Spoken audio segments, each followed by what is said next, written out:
Anna sat quietly on a wooden stool, watching her stepfather count a bundle of dirty naira notes. He had just agreed to sell her off like property to a man she had never seen. "You're no longer useful to me," he said coldly. "By Saturday, you'll be another man's burden." 17-year-old Anna sat outside her stepfather's small, broken house. She looked at the empty pot in front of her. There was no food in the house, and her stomach made loud noises because she was so hungry. Life had been very hard for her since her mother died. Anna was a very beautiful girl. Her skin was smooth and dark like melted chocolate. Her eyes were big and bright, and her smile could light up a room. Many people in the village admired her beauty. Some said she looked like a queen. But beauty did not put food on the table. Anna worked very hard every day. She fetched water from the stream, cooked food, washed clothes, and cleaned the house. Even though she was suffering, she never gave up. Her stepfather, Mr. James, took control of her life. He did not care about what she wanted or dreamed about. To him, she was only useful if she could bring him something good. Anna's stepmother, Mrs. James, was no better. She treated Anna like a servant, ordering her around and mocking her.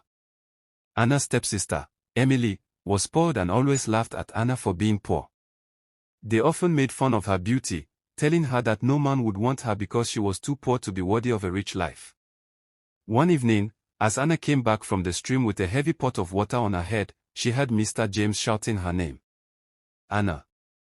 Come here now," he yelled. She ran to where he was sitting under the big mango tree. His belly was full from the food she had cooked for him, but she had not eaten anything herself. "I have found a husband for you," he said. Anna's heart stopped. Her hands shook. "A husband?" she asked, hoping she heard wrong. "Yes, a husband," he said again. "You are old enough, and I am tired of feeding you. You will marry him in 3 days." Tears filled Anna's eyes. "But, Papa, I don't want to get married yet. I want to."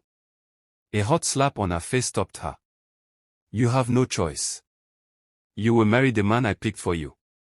He is a poor farmer, but he agreed to take you without paying me anything. You should be happy." Anna held her face where he slapped her. Tears ran down her cheeks. A poor farmer. She had always hoped that one day she would live this life of suffering. But now, she was being forced into more suffering. Her heart felt heavy. There was no way out. The days that followed were filled with sadness and confusion.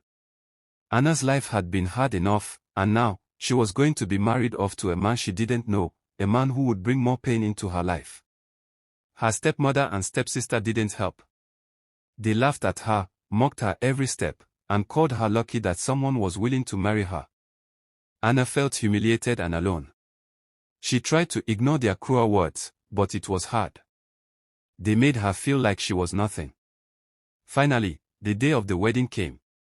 Anna stood in a borrowed dress that was too big for her. Her eyes were red and swollen from crying all night. The whole village came to see her get married to a man she had never met. When she finally looked up to see him, she was shocked. The man, David, looked rough and simple. He wore old, torn clothes. His sandals were nearly broken, and he held a hoe as if he had just come from the farm. Her heart broke. Was this really her life now? A life of pain with a man as poor as she was. As the days went on, Anna's life with David was difficult. Their house was small and old, the roof leaking whenever it rained. They lived off what little food they could grow in the small garden, and most days, Anna went to bed hungry. David worked hard every day, tending to the small farm they had. He never complained, but Anna could see how tired he was. At night, after long hours of hard work, Anna would lie awake, staring at the ceiling. She couldn't stop thinking about how she had ended up in this life.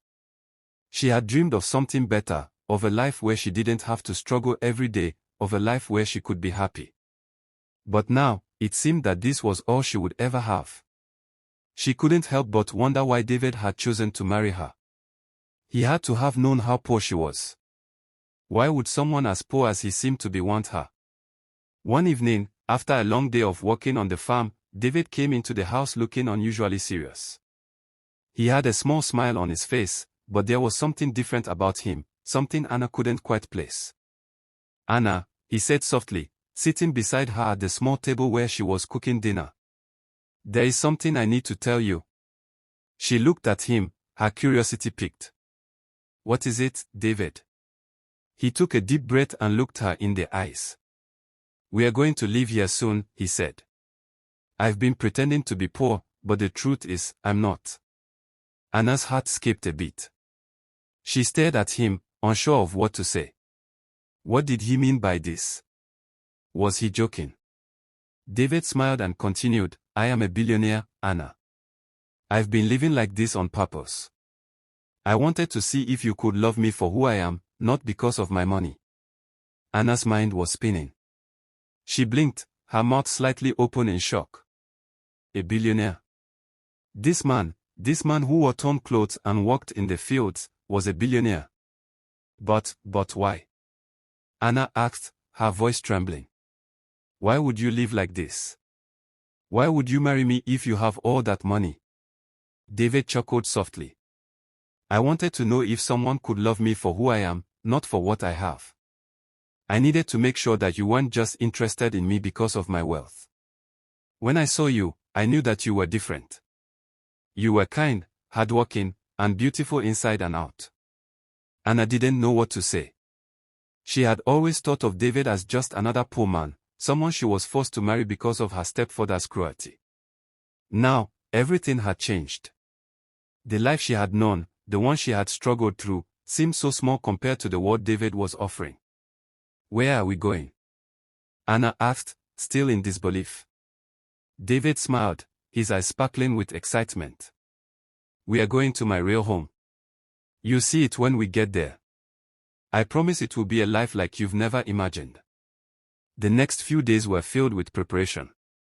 David took Anna to a nearby town where they packed their belongings, though there wasn't much to take. David explained that he had many houses, but the one he was taking her to was special, one where they could begin their life together. He said it was time for her to see the real him, the life he had hidden away. The journey took several hours, and Anna could hardly contain her excitement. She kept asking David questions, but he only smiled and told her that everything would be clear soon. They reached a beautiful, grand estate, and Anna's eyes widened in shock. The house was massive, with gardens that seemed to stretch forever. There were tall, sparkling windows and a large driveway with cars she had only seen in magazines.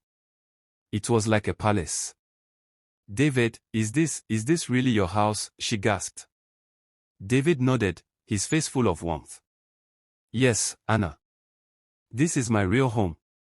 I wanted to show you the truth, so you could understand that I've never been poor.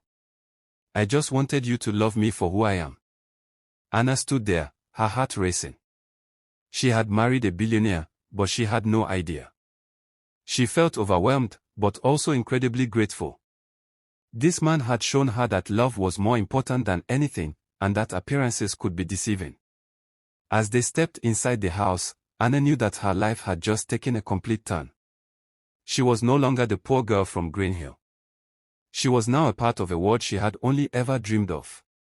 David had given her a new life, and for the first time, she felt like she truly belonged.